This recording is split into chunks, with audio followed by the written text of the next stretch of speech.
Hello, everyone, and welcome to End of Life University podcast, where we share real talk about life and death. I'm your host, as always, Dr. Karen Wyatt, and I want to thank you for joining me here today for episode number 326. In just a moment, I'll be sharing an interview I did with Chase Cassine, who is a person I had a great time talking with Chase. We really hit it off together.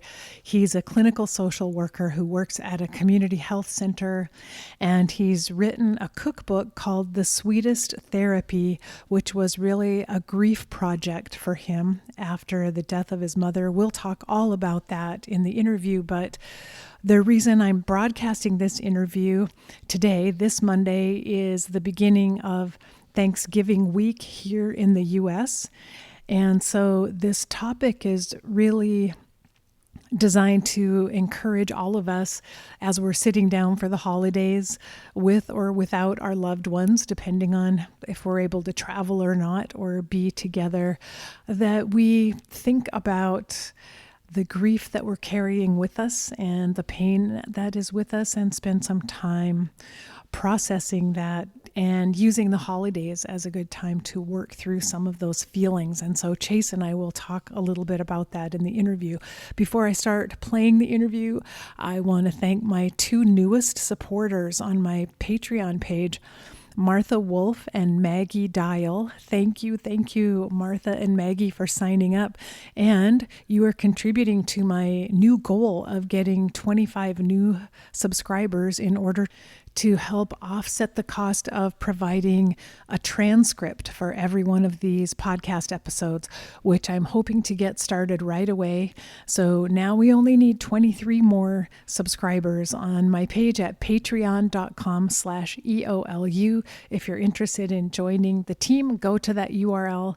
You'll find all about the tiers of membership to belong and some of the bonuses that you'll receive when you sign up. So once again, thank you, Martha and Maggie, and thanks also to everyone who's been supporting the podcast for years and months. I appreciate you so very much. So that being said, we'll move on to the interview with Chase Cassine. I hope you enjoy it. I meant for this to be a little more hopeful and lighthearted interview as we go into the holiday season. I really enjoyed talking to Chase. So as always, stay tuned afterwards. I'll come back with a few takeaways and to say goodbye. So here we go. Today, I'm so happy to welcome my guest, Chase Cassine. Chase is a licensed clinical social worker with a Master of Social Work degree from Southern University at New Orleans. He provides individual therapy at a local community health clinic where he assists clients through grief, loss, depression, anxiety, adjustment issues, and communication issues. He is also a self-taught baker and a proud New Orleans native. He's a lover of the city's eclectic culture, baking mouth-watering desserts and spreading self-empowerment to others both professionally and personally. Chase is the author of the debut cookbook, The Sweetest Therapy, and we'll be talking all about that today. And you can follow Chase on Instagram. Look up his name, Chase Cassine, Cassine. So Chase, welcome, and thank you so much for joining me today. Thank you so much for having me, Karen. I'm really excited about this interview. When you reached out to me, during Hurricane Ida, and you sent your positive vibrations about overcoming that. We overcame that. You reached out to me again, and I said, we're good to go. We set the date, and I'm here. Yes, and I'm so excited because we've subsequently found out we have a lot in common, actually, from the past, and so from our work at least. And so I'm so excited for the conversation we're about to have. And I wanted to ask you a little bit about your work as a therapist at a local community health center, because I myself, in addition to my hospice work, I was the medical director at a community health center as well, and I'm really passionate about that work.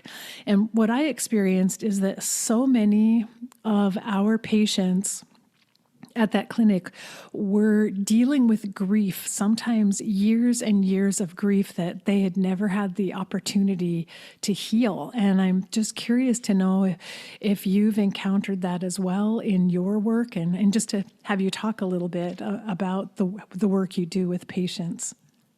Okay, well, the work that I do with my patients at DePaul Community Health Center in New Orleans, the reason why I chose to work at DePaul, I just got my certificate in October, been there 2 years, and it feels like yesterday. It does not feel like work at all. But the reason why I enjoy and I picked DePaul and working there is because they believe in the integrated care model, which is about looking at the whole person, physically, mentally, everything, emotionally, spiritually, all those different things, because you're looking at the whole person. I need to look at you holistically, treat you holistically. And often when having all services in one place, it's where a person, if I have if I go to my PCP, although I'm going there for diabetes, I might begin to open up about how I lost my mom, how I may be using illicit substances.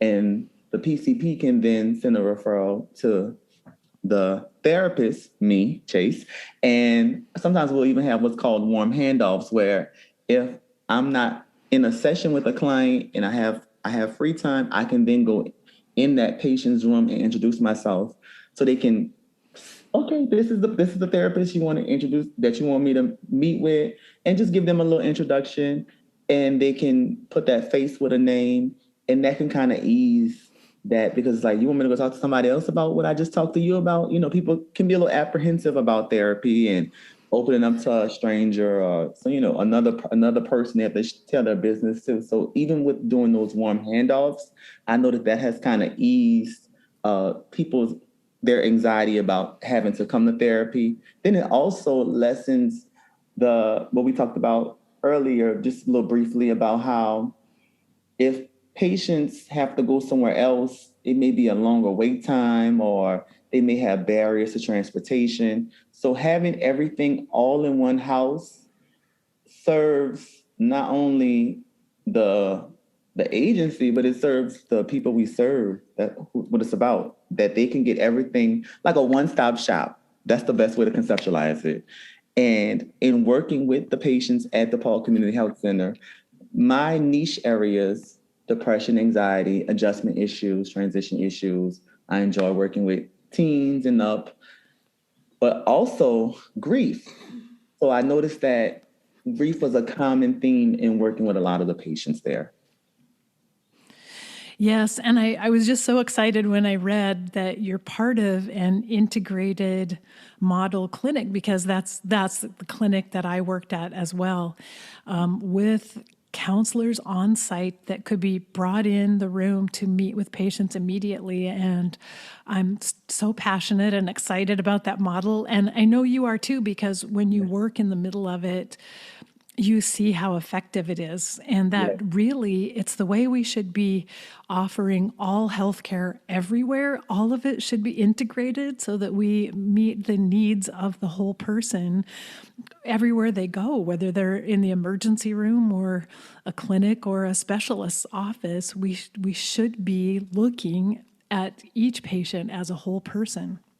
Yes, most definitely. And it can improve the health outcomes. If we're looking at numbers, it can improve. If research has stated, it can improve health outcomes for the clients or patients, in the communities that we service. So I do believe that it should be all over. I agree. Cameron. Well, yeah, so we're both excited and passionate about that we share that kind of work together, but then also share a story of grief. And I know that grief has played a role for you personally in the work you're doing. And so I wondered if you would share with our listeners a little bit about your story of grief. My story of grief. Yes, just to piggyback a little bit off of what you said, we definitely do have a shared story, as we all do. Grief is a universal experience that we all will experience. But what brought me to this point in my journey is I lost my mother July 14th, 2017, the day after her birthday, after a long battle with breast cancer. And it left me feeling just confused, not knowing where to go. I was dealing with a lot of things, emotional eating. I was in the midst of clinical supervision, working a full-time job. I worked at a crisis line. I did that work. I love that work. I did that work from 2014 to 2019. So I did that work for 5 years, just in trying to navigate.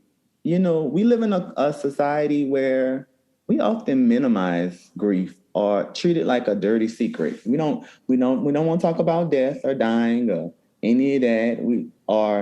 If we do talk about it, we minimize it to the umpteenth power. So it left me a feeling of void, feeling it's painful. It left me feeling very traumatized. I did go to therapy, and that was the best thing ever. And so often we would think as providers where, I don't need therapy, I don't need that, we think we have like this kind of, in a way, a superhero type complex. And it's like, no. And the best thing my therapist told me in going to therapy for a year was vulnerability is strength. And it's in telling your story how it can impact and empower someone else. But I also want to tell you this too. Even as my mother was going through her battle with breast cancer and all the different bringing her to our appointments and stuff, my sister and I and other family members who helped, my mama said something that always sticks with me. She said to never cry without hope. And then that led me to also getting into affirmations. And there's an affirmation that I say that I will persist and persevere, because to persevere is to remain hopeful, even though things don't look, they're just all over the place, or you're facing this adversity. But when you persist and persevere, it means you have some hope. Even if it's an ounce of hope, it's still hope. So, yeah.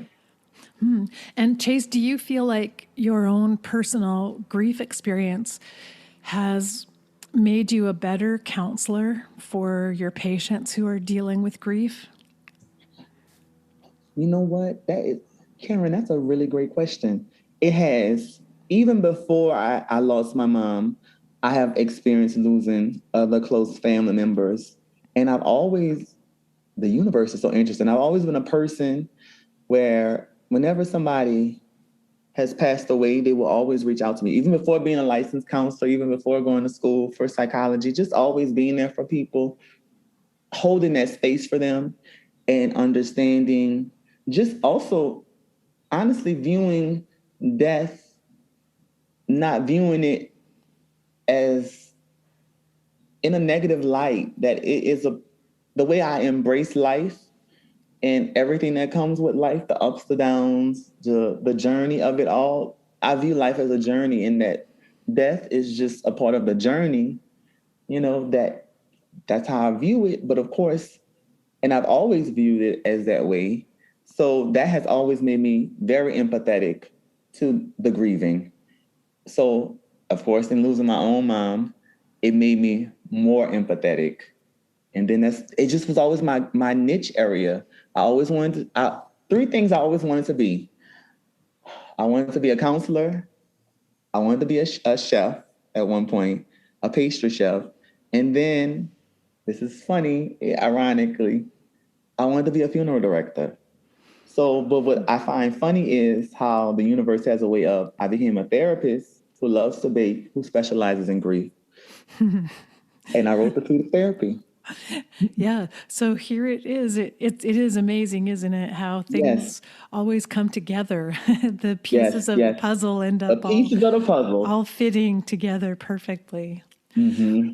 Well, I did want to ask you about the baking, because in the Sweetest Therapy, you write, of course, about how baking was part of your healing journey from your grief. So please tell our listeners about that and how you started using baking, or I don't even know when you started baking, but I know it became part of the therapy you used for yourself.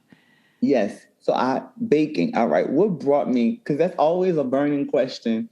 People have, well, I was always a baker. Like I liked baking, but it would be like things from scratch, like not from scratch though. It would be box things and stuff. So, but people always would enjoy them, like brownies and stuff or whatever.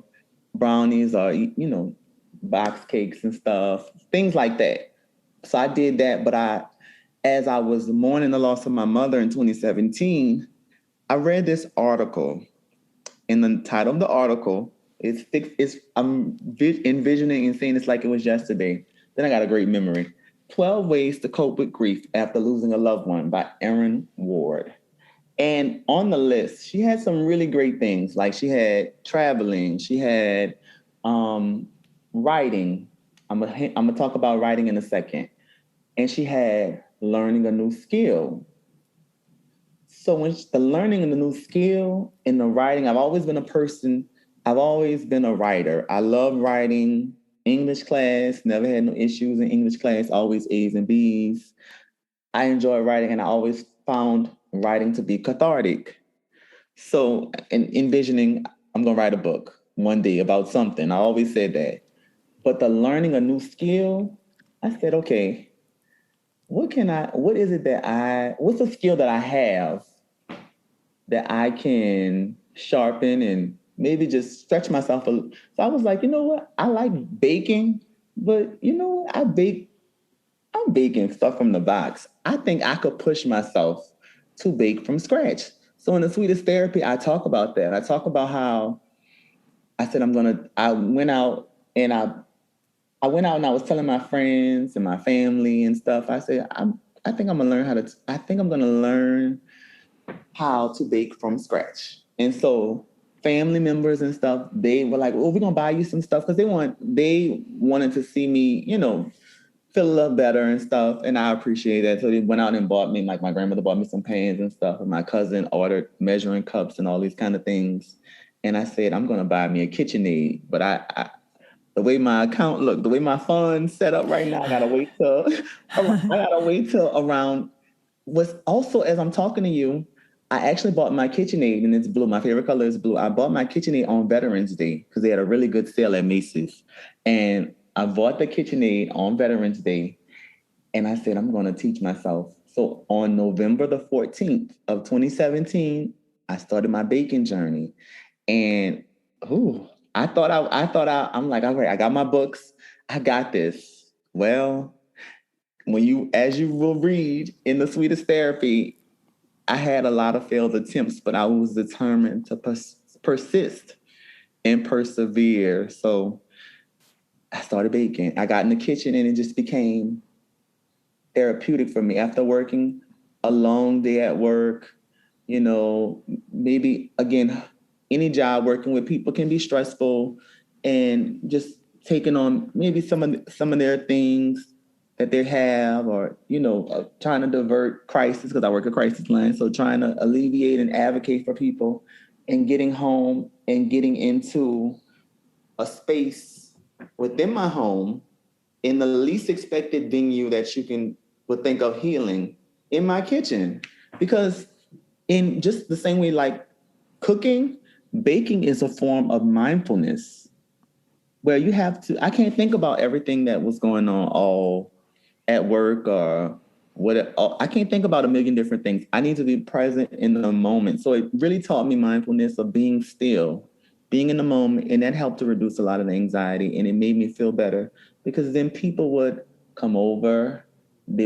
I could share what I baked with them, and of course, them saying it tastes good and stuff made me feel better, and just having that community aspect too helped.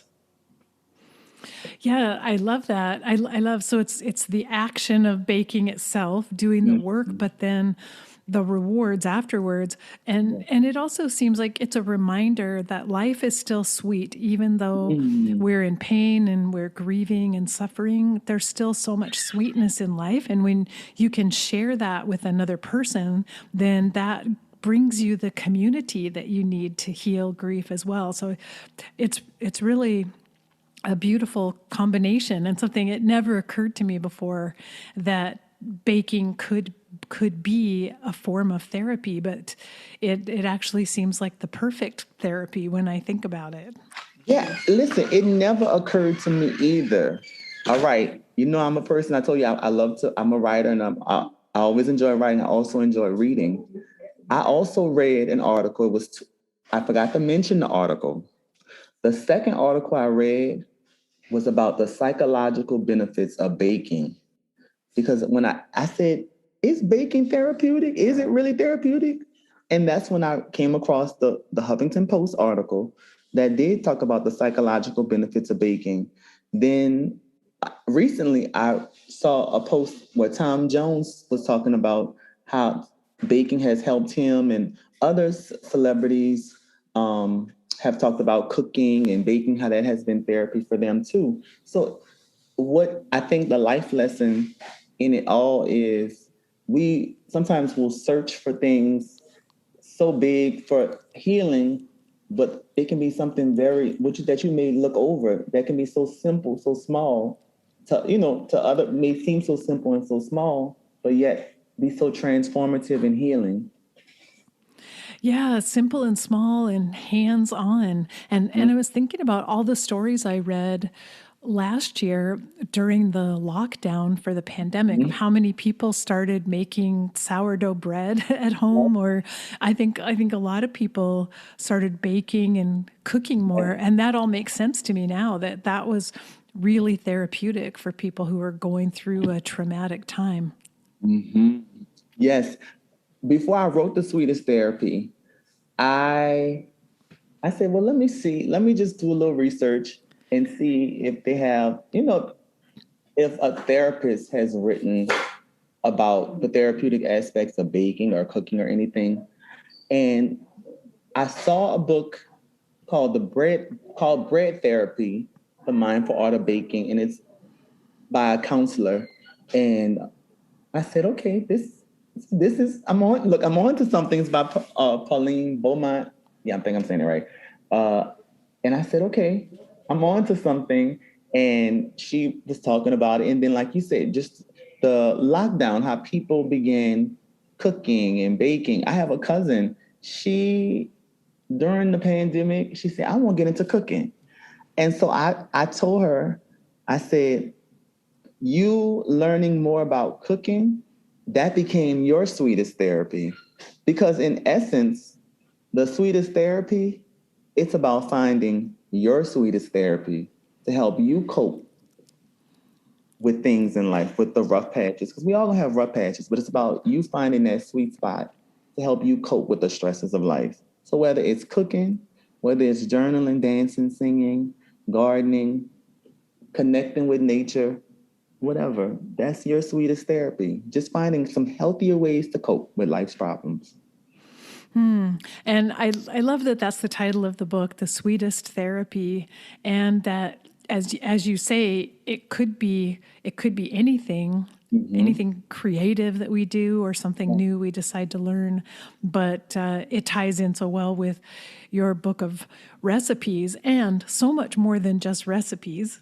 Mm-hmm. In this cookbook, it's so much more than that, because you talk about grief, you offer your advice for people grieving and affirmations, plus pictures of New Orleans, the city that you love so much, and then also some of the history of New Orleans. It's just, the book is really rich and full of so much information and so much that you have to share.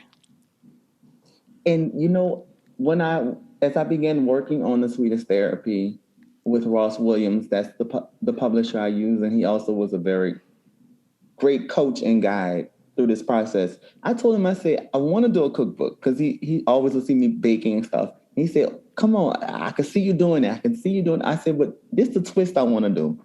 I said, I want it to be a cookbook. Of course, I'm a baker. I said, but there's the therapeutic aspect to baking that I want to add to it. I want to give them some grief advice, some counsel from a licensed clinical social worker and therapist. I said, but that there's another thing I want to add to it. I said, I'm also passionate about history too, about my New Orleans history and culture. So from there, I said, I just to conceptualize it and in 3 sentences, I said I want it to be sweet to the palate, therapeutic to the soul with a New Orleans twist. It has to be different. It has to be different. I love different things. It has to be different. So I don't want it to just be a regular cookbook or, I want it to, and it encompasses three things that I'm very passionate about. Yes, and it's really beautiful in that way because it's touching in so many ways, and yet it has great recipes in it, and your advice for making the recipes or even the story behind the recipe. Mm-hmm. Like I think your nanny's banana, let's see, banana Manny's pudding. banana pudding. Oh my gosh, that sounds wonderful. I need to try that recipe. Oh, Nanny's banana pudding. Listen, it's so good.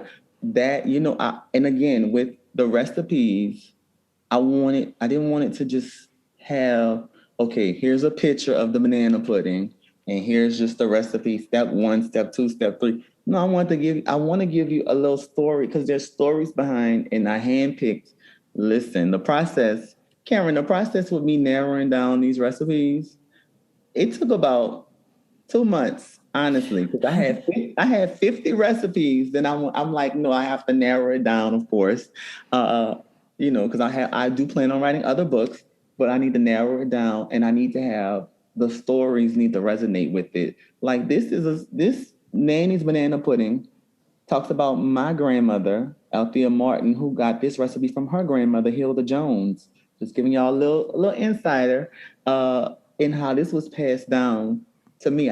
My grandmother would often be in the kitchen making this on a Saturday or a Sunday when we would get together and stuff for myself, and my grandfather Horace, and just watching old movies because they liked watching cowboy movies all the time. We watch cowboy movies and Food Network, along with old movies like Gone with the Wind and stuff. I talk about that on another recipe that brings me down memory lane with certain things. So it was a trip down memory lane too for me, and I wanted to be that way.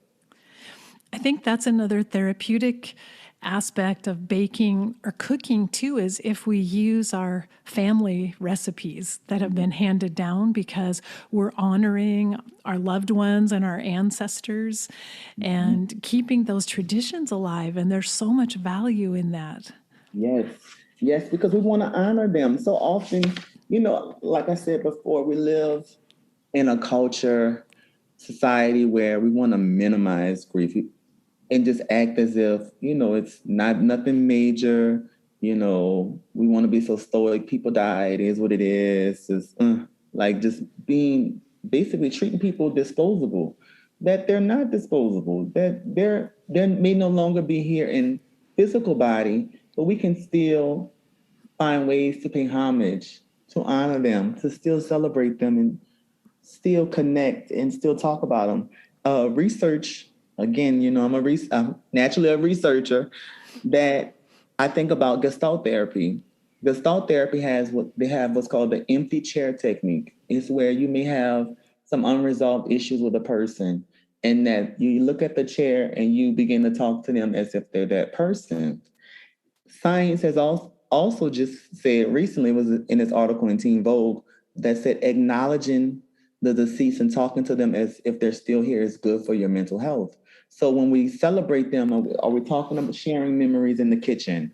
Even if you're not cooking. A lot of times when I was in the kitchen with my grandmother, I wasn't cooking. I wasn't helping her with anything, but we were talking, and she was telling me about the history of New Orleans and stuff, or history behind this recipe she's using, and talking about her grandmother. That was therapeutic for her too, because she missed her grandmother tremendously. She was a person who helped her with raising my dad as a single parent and stuff. So she was talking about her, and it made me feel like, I knew her, and it made me feel good and stuff. So we both walked away feeling really good. And it could also help with a person maybe feeling bluesy, having some holiday blues, and talking about them makes them feel better, because in suppressing it, you're just gonna give yourself more anxiety, because it's gonna resurface. Oh, exactly. And this interview will air on the week of Thanksgiving, the U.S. Thanksgiving. And so I Okay. think as we're going into this holiday season, it's an important thing to remember. All of us are likely to have some grief feelings come up around the holidays for loved ones who've died, but baking and cooking it's just a wonderful way to honor those memories Mhm. and it's therapeutic for the grief that we're feeling. And so I wanted to have this conversation right now, this time of year, because I think it is such a special reminder for people. Dig through your recipe box, find those dishes that you used to have when you were a child that your grandmother made for you, and bring back those memories and feel that love and honor and connection again with the loved ones who are no longer with us. Yes, yes. And even if you begin to cry, that it's okay. We're human. That it's we have like I will often have this thing, and it will make a lot of my clients laugh when they I would say, they'll have their moment where they're crying and say, I'm sorry, I don't mean to cry. I say, it's okay to cry. I say, crying that's healing. I say that's healing. I said it's cathartic. I said, which basically means it's a release. So you're releasing that. You're getting it out because you may have been in spaces where you couldn't cry. So this is a space, this is a safe space. That's why you begin to cry. And you're not a robot. So go ahead on and cry. Get that The, out. the kitchen's a good place to cry, It I is. think. Look, it's like the kitchen. The kitchen has been often in so many families the therapist couch. That's how I look at it. I know it was for me, and I know for so many other people as well. You know what? I do feel better when I baked or cooked something. A lot of my family are cook. They are cooks. They are great cooks, like a lot of them. So I'm really the baker in my family. But it's like, yeah, you know what? I said because that's your sweetest therapy. Because that was a question a lot of people would pose to me about. I don't bake. I said the sweetest therapy is not just about it's not about baking. It's about finding a healthy way to cope. I say because I'm shining a light on a universal experience, all right, that we all will experience at one point or another. It has affirmations. It also has the history of New Orleans culture in here. So it's all wrapped into one. I even will coin it as a curative cookbook that is healing in these pages. It's healing. This is a transformative journey. And it's also a personal. I also wanted to give that personal perspective. So often in being a therapist, we talk about a lot about self-disclosure, but the NASW also says in the rule, a lot of the rules, if it's clinically relevant, and I felt that in me telling my story, my personal story, that was some good professional disclosure, insight to give, as well as giving that professional insight. I'm sorry, giving that professional insight. But I wanted to give that personal disclosure of I too, I too have experienced a traumatic loss and am still navigating grief, but I can have some tools to help you navigate it. And we can navigate it together as well. I love that you told the story of in the beginning trying to make pound cake and having like failing at it 6 times before you had a successful pound cake. And I think that's a really good lesson for all of us too, even dealing with grief, is that it isn't magical that your grief will disappear when you do one thing or try one thing. It's a Yes. process, and we have to keep persevering and we have to keep working at it. And maybe it changes a little each time, but we have to keep going. And that story was a good reminder. I was telling you before we started recording that you have a recipe for pecan pie in the Sweetest Therapy, and that's something I've tried to make over and over again, and I've failed every single time. So I've given up on trying to make it, but now you've inspired me that maybe I just need to keep going and keep trying. I think now with the recipe I have provided to you and many others in the Sweetest Therapy for that pecan pie, I think you needed the right recipe. I think with the recipe in the Sweetest Therapy that the pecan pie, you may have had failed attempts, like I did with the pound cake, as you read in the Sweetest Therapy. But I like that I'm hearing that, you know what, I'm gonna give it another chance. I'm gonna give it a try. Cause maybe it's where baking is so I'm gonna tell you this, baking is very people often say it's temperamental. I say no, it's not temperamental. It's an art and it's also a science. So maybe it's where maybe we were not measuring the sugar correctly, or maybe the eggs weren't room temperature. All those different things. Maybe the oven wasn't preheated. So sometimes is where those things, those different factors can affect the outcome because we may be rushing. I'm gonna go back to the pound cake recipe and just make it make sense. A lot of times with me trying to make those pound cakes, I was rushing the process. And I like how you also tied it into grief. I didn't even think about it. I didn't even think about that when I wrote the book. But I like how you just said it because I was rushing my process. I wasn't allowing my butter to get room temperature. I wasn't allowing my oven to preheat correctly. I wasn't allowing my flour to be measured correctly. So I was trying to rush my process. But when I allowed myself to just step back and follow the directions, also learning more about baking, that, okay, you have to allow things to be room temperature. And now baking is chemistry, and that the oven needs to be preheated correctly and things need to be measured correctly for you to have a positive, aka a tasty, moist outcome that you have to go through the process. And I was just thinking when I wrote the book, I just was thinking about how, in the terms of, or the perspective of how I didn't give up after one failed attempt. But I like how you just said it, basically not rushing your process as you're grieving. And it seems like from the story I read, that seventh pound cake, which turned out just right, was almost like a turning point of inspiration for you, because I read that you shared it with people and then everyone wanted to buy pound cake from you because it was so good. Yes, when I made that pound cake, it was so funny. Of course I shared in the Sweetest Therapy where that seventh time, I was like, I know this is the right time. And when I went to cut into it, I said, oh yeah, this is it. So me and my best friend Sierra, who wrote the forward in the book, oh my God, we enjoyed that pound cake. And then my neighbors also too, having that, my neighbors and everybody, they were just like, oh, this is so good. So then when I posted it on social media, I was just like, I'm proud of myself. And what I also love about social media too is I call my a lot of my friends on my Facebook and stuff, I call them my Facebook community because I'm really big on Facebook. I'm on Instagram, but I'm really big on Facebook. I call them my Facebook community. I said community because it's made up of so many different people, all walks of life, every type of person. I love it. So they were like, "Oh, Chase, this is so good. We know you've started baking, and can we start placing orders?" I said, "Placing orders. I'm just proud that I'm like proud of myself." And people talking about placing orders, and so it was up from there. That was a turning point.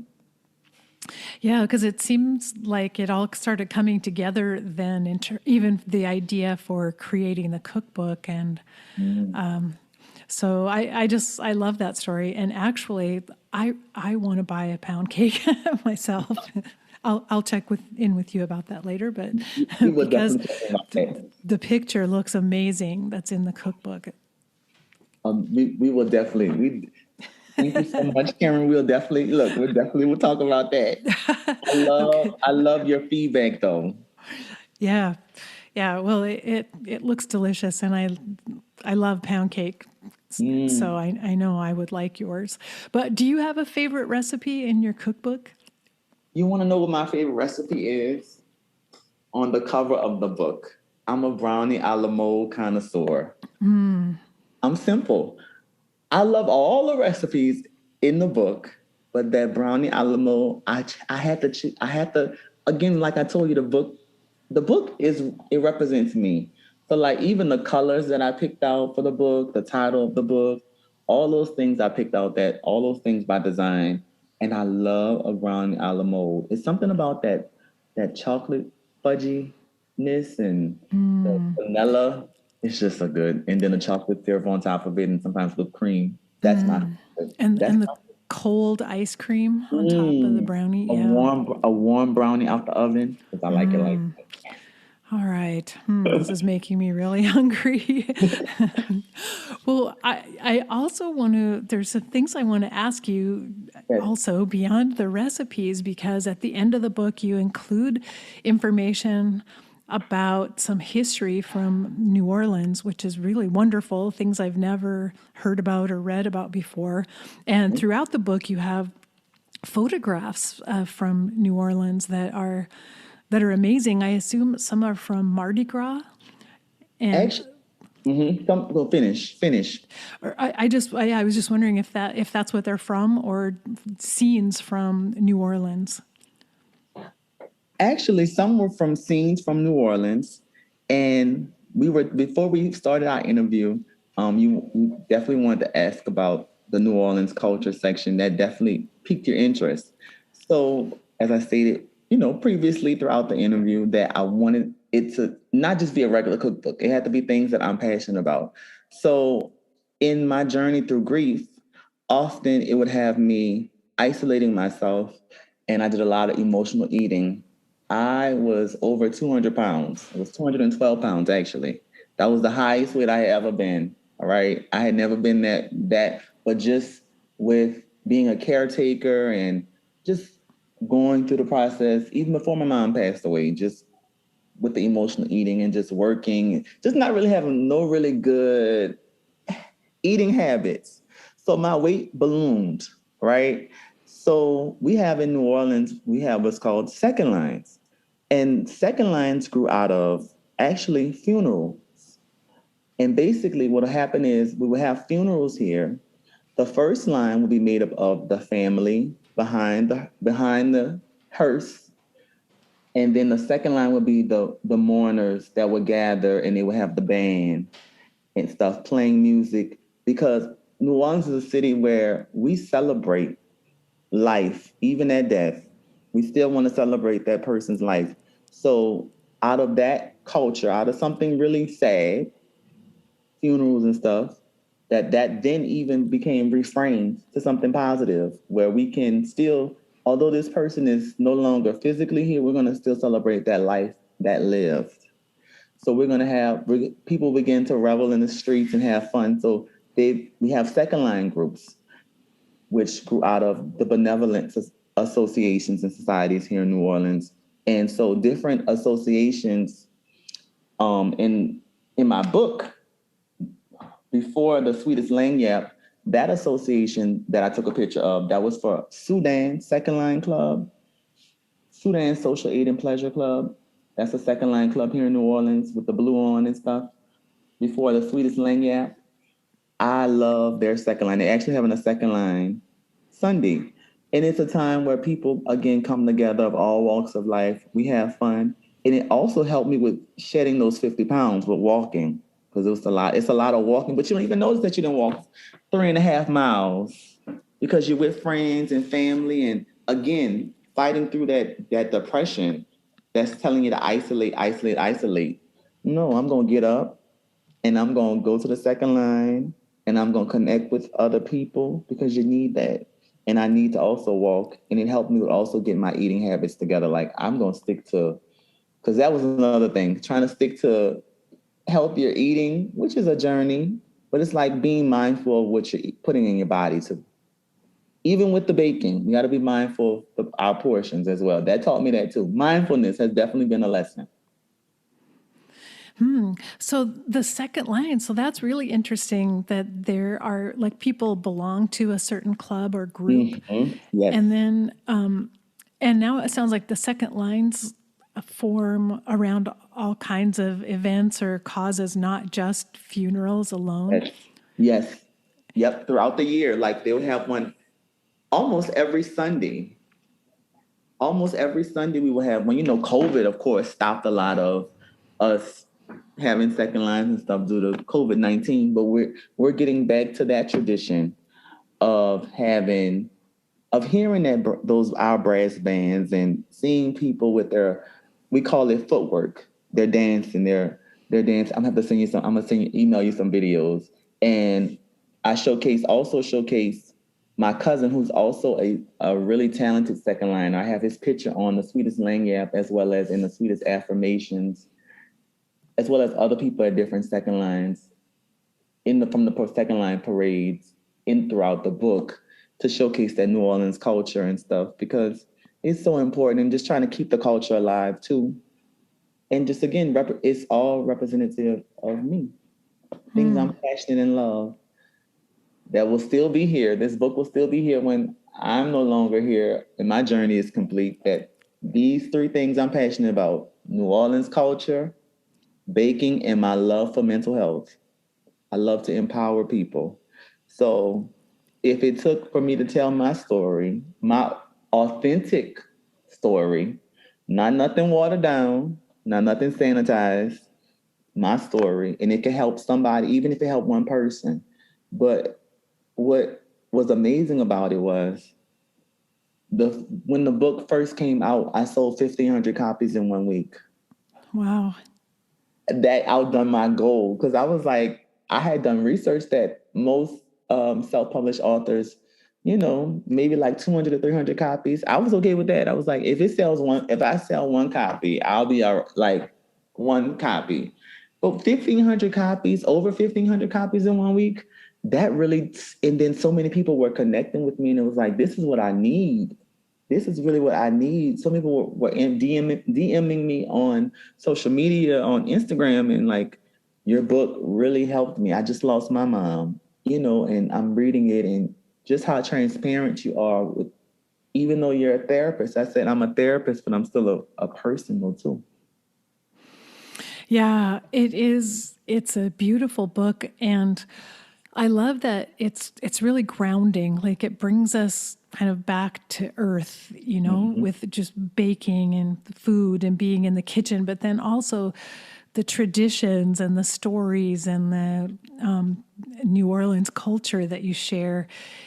It's all so rich, and it feels so connected, I guess I want to say, connected with the past, so that for those of us going through grief who sometimes feel like we're all alone and we're isolated, I think your book is such a good reminder that no, it's actually, our grief is one of the things that connects us to everyone who's alive right now and everyone who's ever been alive. Yes. It is. It brings us together. That it doesn't it doesn't have it doesn't have to isolate us. It doesn't have to make us isolate and not want to connect with other people. Let's connect. Let's not allow, because that's the depression that's telling you to isolate, and other people don't care. And sometimes it's where people can have experience like, disenfranchised grief, where we can grieve so many things. Of it doesn't have to necessarily be, I lost my mom. Okay, it could be where you lost your pet. That's still a loss. Grieving the loss of a pet, grieving the loss of a good friend, a cousin, even if it's a distant cousin, you guys were close, whatever. Just even the loss, grieving a job, grieving a marriage that has now ended. All those different things. We can grieve all those different things, in that our grief is what connects us. Yeah, and I love the idea of baking as therapy for our grief, and at least sharing what we bake with other people. Yes. It feels like a way that we're sharing the grief, and we don't necessarily we're not necessarily just asking other people to listen to our story or carry the grief with us, but we're offering something. We're offering them something that we can share, that we share together, like by eating pound cake together, and just the conversation that might arise as we're sharing that. Yes, just that connection. Because as human beings, we we we need social connections with others. And you just said a word, a buzzword, sharing. Sharing that grief, sharing that pain, holding that space for another person, and sharing a cooked meal, or sharing a slice of pound cake, or Nanny's banana pudding, or any other sweet treats in the Sweetest Therapy. But just sharing that, that's power.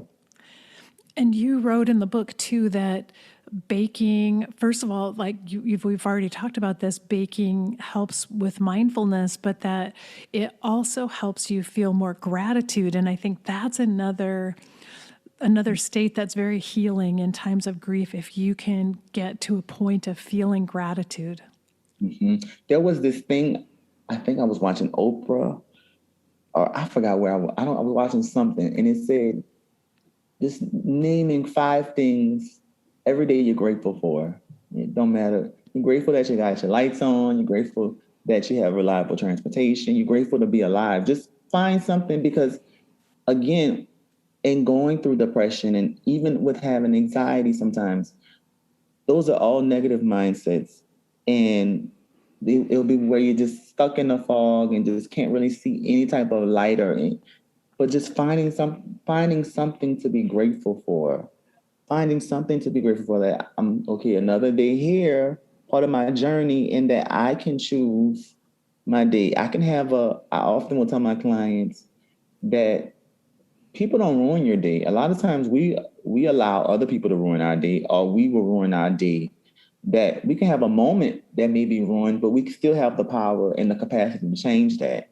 That maybe let's look at redirecting that. Maybe let's name some things we're just grateful for, some gratitude, because that can also help.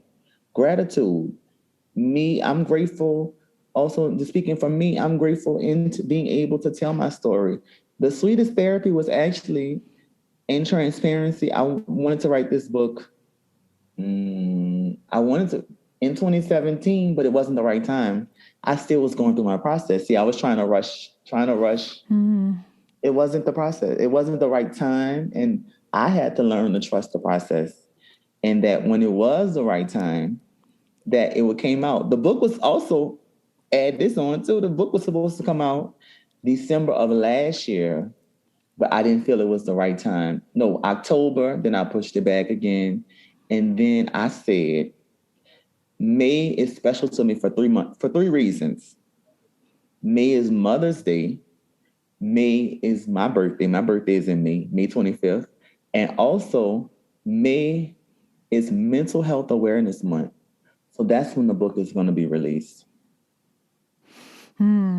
That's perfect. So yeah, so just like the first 6 pound cakes, you were trying to rush the book out to the world, and I think that's just a good lesson for all of us in anything that we're doing. Is sometimes the timing has to be right, and all the ingredients have to be Yes. there and have to be Yes. right for something to actually happen and actually take place. And obviously it was the right thing. Just like the 7th pound cake was turned out right. The book came out at the right time because it was instantly popular and sold so many copies. And I've seen write-ups about you and the book, in various publications too. So it seemed like you've met a need that people have with the Sweetest Therapy. Yeah, and I think also what heightened it was COVID-19. So many people, I mean millions throughout the world, you know, passed passed away. So that's millions of people left grieving. That's somebody's son, somebody's daughter, somebody's friend, somebody's spouse, somebody's something, co-worker, whatever it is. That leaves a lot of people grieving. So I felt that it was in me waiting. I didn't want to, again, because I know whenever you rush and do something, you never get the results that you may, if I rush and do this, I'm going to get envisioning that's going to result this way, and you're not going to get good results. So me having to wait and remembering my, 6 failed attempts with my pound cake from rushing, that, I'm going to wait for this to come out, and then it came out at the right time. The timing, because again, timing is everything. So I allowed the universe to guide me with that. I was like, no, it's not going to come out right now. No, it's not. I'm going to wait. I'm going to wait. And in me waiting, that also allowed me to be more patient and again, practicing that mindfulness. And it worked out how it was supposed to work out. Yeah, and I'd like to think that's true for this interview too, which I had wanted to take place earlier in the year, but I happened to contact you during Hurricane Ida, which was a clear sign that that wasn't the right time. So now here we are, and it's right around the holidays, which I think is just the right timing for this conversation to be shared with the world. Exactly. It definitely is it's the right time.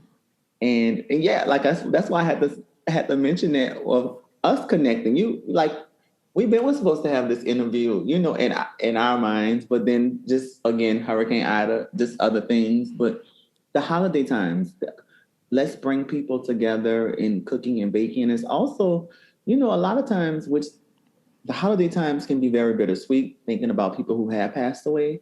Then sometimes other people will pass away a lot around this time too. So just in getting together and connecting with others in their grief and sharing in the kitchen.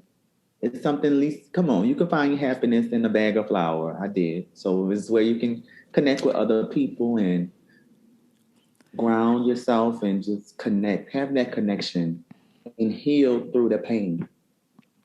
Yeah. Oh, I think that's just beautiful. And it's the sweetest therapy. And it's really simple therapy. It's really something simple that all of us could do. Mm-hmm. So I just want to encourage everyone listening out there to think about that. What recipe could you pull out and make this holiday season that would be a tribute to those you love and even a way of celebrating them, but also celebrating life, like get the most out of life and make it be the sweetest thing possible. Yes. I definitely agree. And I definitely think there are many different recipes. Another thing that sometimes people will get scared with when I first was talking about the book and stuff, it was like, I don't know, those recipes might be complicated. I said they're simple.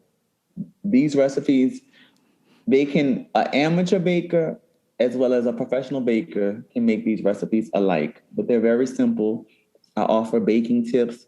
A lot of the things that I had written in my notebook that I learned in watching, a lot of stuff I learned from Food Network, but also YouTube, and as well as reading various cooking books and stuff. And I said, well, I want to make this a true guide to where, okay, I'm going to offer, my baker's dozen of baking tips.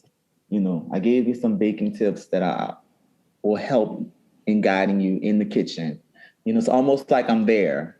So you don't have to be, I'm not on Chopped. I desire to go on Chopped one day or baking something, but I'm not on Chopped. So my recipes are simple and they're also classic recipes. I mean, I know you asked me what was my favorite one, but I'm gonna also give you my second favorite. It's the sour cream top cheesecake. There was a place here in New Orleans called Mackenzie's. It was a bakery, and they sold the sour cream top cheesecake. And when I made it for the photo shoot for the book, it brought me down. It gave me so many feelings of nostalgia of going there with my grandmother and stuff and getting the cheesecake. My grandmother loved cheesecake. She loved desserts and stuff too. So we would get that and just thinking about us watching Gone with the Wind for like the umpteenth time. And that movie is like 4 hours. Buck and the Preacher, all kind of movies we would watch and stuff. A lot of times people tell me I'm an old soul. I feel like I am. So, and watching those different things and just it brought so many feelings of nostalgia. Then also it felt good for when I was doing having the photo shoot. I had my cousin Jennifer who did the food styling. She's so talented. My best friend Tiara who did the forward, she was here helping, and then the photographer Devontae, he and I are cool. They were enjoying the sweets. So was my sister Trishelle, she was here, and then my neighbor, Keyshawn, they were enjoying the sweets and stuff. And I was like, I'm not about to be eating all of this. So I'm sharing, of course, I'm sharing it. I'm not, because that's another thing that helped me with my weight loss journey, sharing. I'm not eating all of this. No, I saw what it can do. So I'm sharing everything. I'll take one little piece. And so often when I bake stuff, Karen, I'm not eating, I'll eat like one thing. I'm satisfied seeing other people enjoy it, and that makes me feel good. Yeah, that's such a good reminder. Well, so Yeah. it sounds like the cookbook itself was a kind of a community effort too, because you had a lot of people who love you and care about you who were part of putting it together. Yes. Yes. And I'm so appreciative and thankful for them. But yeah, it was that community aspect too, with putting the cookbook together. It was. It definitely, Well, I appreciate them. well, Chase, where can listeners get a hold of the cookbook? The cookbook is available on Amazon as well as Barnes and Nobles and Target. It is on sale right now on Amazon. So definitely go on Amazon, search The Sweetest Therapy, and get it. I believe that it is an awesome curative cookbook. There's healing throughout the pages of the book. You will laugh, you may cry, but you're going to end on a good note of feeling, you'll walk away feeling much better than you did before. And you got some sweet treats in there. Yeah, and I would say because it's on sale on Amazon, buy 2 copies Yes, because you can keep one. And I think it would be a great gift for someone that you know who's dealing with grief. I think it's something nice that you could yes, give someone the cookbook and a set of measuring cups or something, as a something different that people don't usually receive when they're going through grief, but it's just a different perspective on grief, and it's really beautiful. So I'd I, love to see you get a I lot love more that. sales of the book right now. Yes, yes. So I think two. I think 2 copies would be good since it's on sale. You're right. Yes, yes, most definitely. Well, Chase, it's so much fun talking to you. I love that we discovered so many commonalities between us, Yes, and I've really enjoyed our conversation and love your book, The Sweetest Therapy. And I'm so glad we've connected, and yes. I'm looking forward to seeing your next book and trying more of your recipes in the future. Hey, Karen, I'm so glad we connected as well too, and us having common things, commonalities and stuff. I think that was really cool, and just having. I want to say you're very personable and relatable, because this didn't even feel like we've been on the phone. I've been on this Zoom uh, conference for an hour, because it just felt like we just talking, we having a conversation. So I love that energy. You have really good energy. It made me feel very comfortable. Thanks. It's like we're just talking over a piece of pound cake. That's it. That's it. That's it. Us over Nanny's banana pudding. Yeah. Yeah. Yes, yes, yes, yes. I thank you so much for having me on your platform. Oh, you're so welcome, Chase, and take care. That you do too. Have a good one. All right. Goodbye. I hope you enjoyed my interview with Chase Cassine, and that whatever you're doing for these holidays, celebrating Thanksgiving if you're in the US, and any other holidays you'll be celebrating between now and the end of the year, that you will take time to do some special cooking and baking, as Chase and I talked about. Maybe find an old favorite family recipe, or look up an ethnic or cultural recipe from your ancestors that might help you feel more in touch with those we have loved in the past who are no longer with us, those we still love, though they're not sitting at our table this year, and be able to honor loved ones far and near and departed as we sit together and celebrate and express gratitude for all the blessings that we have in life. For me, I'm not sure yet. I think I might try the pecan pie recipe from Chase for Thanksgiving. I have the cookbook, so although I've never made a successful pecan pie yet, I'm a little nervous about trying that, especially with when other people are going to be served. But the brownie recipe, that's very high on my list too. So I'm not sure which one I'll make first, but I guarantee you I'll be trying all the recipes in the book. And I hope you'll consider get the cookbook if you want to read more about New Orleans, some great recipes, and read Chase's advice from a grief therapist. Very touching, so heart-centered, so authentic. And I hope that all came through in this interview that we shared together. Chase and I have decided that we are friends for life. And so it's amazing sometimes how the universe brings us together with just the right people to brighten our day. And I hope that's the case for you. I hope that you're finding plenty to be grateful for every day, and especially in a few days as we celebrate Thanksgiving together, at least here in the U.S. But everywhere, wherever you live, maybe you can use that day as well to express gratitude wherever you are. So if you enjoy listening to this content, I hope that you will take the time to subscribe or follow this podcast wherever you happen to be listening, whether it's Apple, Spotify, Google, Stitcher Radio, iHeartRadio, wherever you are.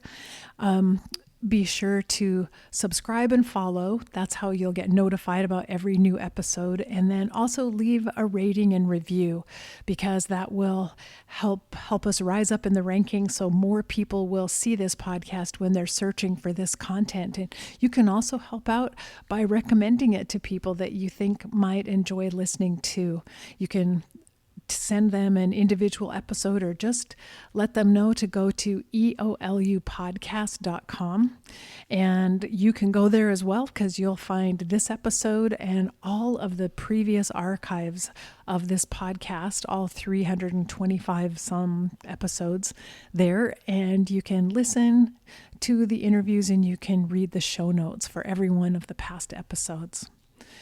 So I just want to let you all know once again, I'm grateful for all of you. Part of my Thanksgiving this year will include a blessing for all of you who are listeners out there, because I feel your energy.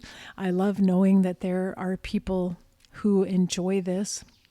And again, those of you who have decided to step up and support with a small monthly donation on Patreon, I'm grateful for you as well, but also grateful to everyone who has sent me an email message or a message through Facebook or Instagram or Twitter, any of those social media platforms. It all means so much to me, and it really inspires me and keeps me going. And I can't wait to do the next episode for you. So I'll be back here with you next week. And until then, remember, we are here for love. You don't need to focus on anything else right now. Love is the most important thing that will get you through everything. So face your fear. Be ready for whatever life brings you next. And just love each and every moment of your precious life. Bye-bye.